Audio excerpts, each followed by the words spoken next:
নমস্কার, আমি মেঘলা। ইউটিউব ইভেন্টে পড়ে যাওয়ার জন্য যে জুয়েলারিগুলো আমি সাভানা থেকে অনেক জন্ম আগে অর্ডার করেছিলাম সেটা আমার কাছে আজকে এসে পৌঁছালো। মানে সিরিয়াসলি এখন আমাকে কোনো ট্রিপে যাওয়ার আগে জামা কিনতে হলে 3 মাস আগে অর্ডার দিতে হবে? যাই হোক, ফাইনালি তো হাতে এসে পৌঁছালো। তো চলো তোমাদের সঙ্গে শেয়ার করি যে আমি কি কি জিনিস কিনেছি। প্রথমেই দেখো এই লেসটা, ডিজাইনটা এতটা সুন্দর। এরকম একটা লেস ওয়ার্ক করা হেয়ার ব্যান্ড কিন্তু আমার দারুণ লাগে দেখতে। আর আমার যদি চুলটা ছোট হতো আমার মনে হয় আরো বেশি ভালো লাগতো। তারপরে দেখো ইয়াররিংস গুলো কি সুন্দর না। আমি সাধারণত যেই জুয়েলারি গুলো বা ইয়াররিংস গুলো পরি গোল্ডেনের মধ্যে, সেগুলো সাধারণত অ্যান্টি টার্নিশ হয় এবং কালার ওঠে না। সেই অ্যান্টি টার্নিশ জুয়েলারি গুলো যদিও বা আমি পারচেস করি অফলাইন থেকে, কিন্তু এইরকম অনলাইনে কম প্রাইসে এর আগে আমি কখনো শপিং করিনি। তো দেখা যাক এগুলোর কালার ওঠে কিনা। ও ওয়াও, হাতের এই ব্যাঙ্গেলসটা দেখো।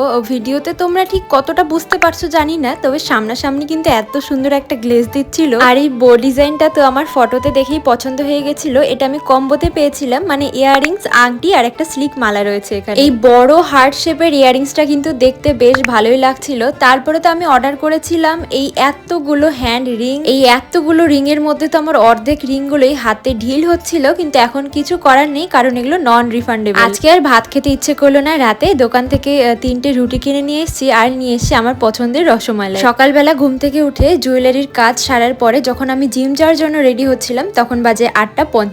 আজকে হলো আমার জিমের ডে 3 করে এই জায়গায় এত ব্যথা।